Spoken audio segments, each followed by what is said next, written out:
Your Grace, thank you for your time today. This is, of course, a time of mourning for Catholics around the world, with Pope Francis passing away just a few days ago. I'm wondering, what was your initial reaction when you heard the news on Monday evening that Pope Francis had died? Well, firstly, I think like so many, I was very, very surprised because I'd been aware of the fact that, probably against doctors' orders, the Pope had been present during the Holy Week ceremonies, not able to celebrate the liturgies, but was able to be present, and particularly on Easter Sunday, I think it was just his driving desire to be with the people, and so not only made an appearance but also travelled through the crowd. So my expectation was the Pope was obviously strong enough and getting stronger, so it was a complete surprise to discover that a few hours later the Pope died. And what was your initial reaction upon hearing the news? Was a sense of shock? It was a sense of shock. I think like so many people as well, I've been aware of the declining health of the Holy Father, particularly that extended period in hospital. But the sense that I was getting, well, the Pope must be getting better and getting stronger and able to slowly resume his duties. So it really was a shock when I learned that he died. It was completely unexpected. Now, you had an important connection with Pope Francis because he appointed you Archbishop of Hobart in 2013, and I believe you met with him several times throughout his pontificate. What was the impression you gained of him as a person from those meetings? Yeah, I think firstly I feel a particular connection with Pope Francis because in the first year of his pontificate he appointed me as Archbishop of Hobart. So I felt that a bond with him, if you like, because he's the Pope who chose me to be Archbishop of Hobart, and so in that sense I felt a particular kinship with him, if you like, because of that situation. And I have had the opportunity, probably 4 or 5 times, to meet with the Holy Father. All of them very brief, but to be in his presence, to be actually able to personally greet him was very significant. And I think my essential sense of him was a man who was very interested in people and very, very, I think his pontificate revealed in particular his great concern for the well-being of the poor, the disadvantaged, the suffering, the struggling. So that was an impression, a man who had a deep interest in people. Did you get a sense of his personality when you met him? I think largely I saw him, I did see him too as a very clear and strong man and determined, very determined. One could see that particularly in the latter period of his life. So a strong leader, very determined to exercise his ministry as Pope. So I also sense that strength within him as when I met him. Now, I believe your last meeting with him was in February just this year in Rome. What are you able to share with us about that final meeting with him? Yes, as it turned out, I was able to meet him, relatively recently.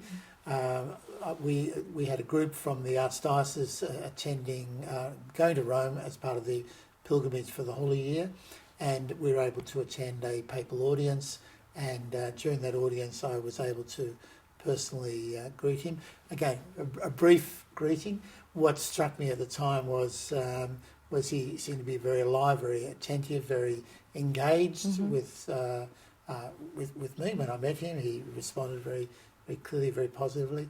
I think he always wonders when I mention Hobart where it is. So I said to always say Tasmania. So he recognised that in previous time. He said, "Oh, that's a long way away," So there was that sense of engagement, both his appreciation of me coming from Tasmania in that meeting. So he seemed relatively well at that point in time? He did, because that was just prior to him having the health conditions that took him ultimately to hospital. So I was able to meet him really prior to that final phase of his physical decline. Mm-hmm. What impressed you the most about Pope Francis's contribution to the Church? As I've watched him and observed him over the last 12 years of his pontificate, the thing that struck me, and I'm sure it's born from his own time in South America, Buenos Aires, but his deep consciousness of the needs of the poor, the disadvantaged, the suffering. I saw that time and time again. I was very struck by the fact that the first trip he took in his pontificate within Italy was to go down to an island off the coast of Italy where there are many migrants from Africa, or many people are fleeing Africa and travelling over the Mediterranean to be in on that island, Lampedusa. Mm-hmm. And I think again expressed his consciousness of people who are disadvantaged, people who had nothing, people who were fleeing, looking for a better life and new opportunities for themselves. That sense he had of people in their struggles, I think was something which to me was a very significant feature of him personally as Pope. And I think in that he was reflecting what was ultimately a very deeply Christian consciousness that comes from example Christ himself. Christ readily mixed with the poor, blessed are the poor, he said. And, Christ was accused of being with tax collectors and sinners. And I think the Pope very much took that to heart, and that gospel example of Jesus himself was something that I think was very much at the heart of his own spirituality, of his pastoral concern, and what he wanted to portray in and through the Church, and particularly in his role as Pope. Mm-hmm.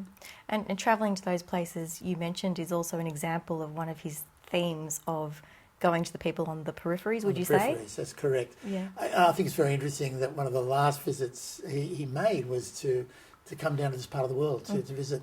He really wanted to visit East Timor. Tiny little island, but an island that had been through a lot of suffering. Also into Papua New Guinea. He went to Mongolia.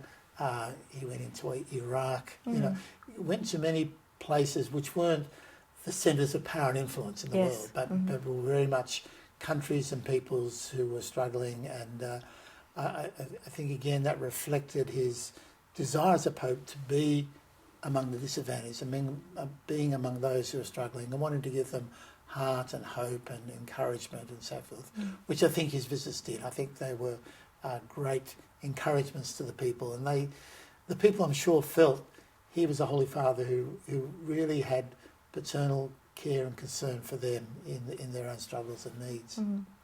What important lessons do you personally take away from Pope Francis's pontificate in terms of his words and actions, his example? This was something that I saw in him that certainly caused me to be more conscious of this in my own role as Archbishop, and I was thinking of him.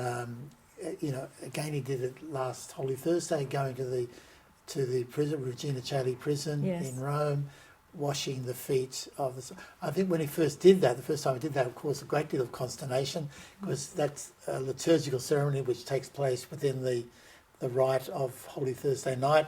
He'd taken it out of the Mass and he'd gone to the prison.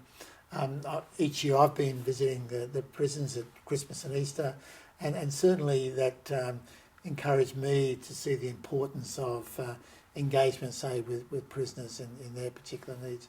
So in many ways he was an encouragement and inspiration to me in those aspects of his own pastoral activity that inspired my pastoral activity. And do you think he changed people's perceptions of the papacy?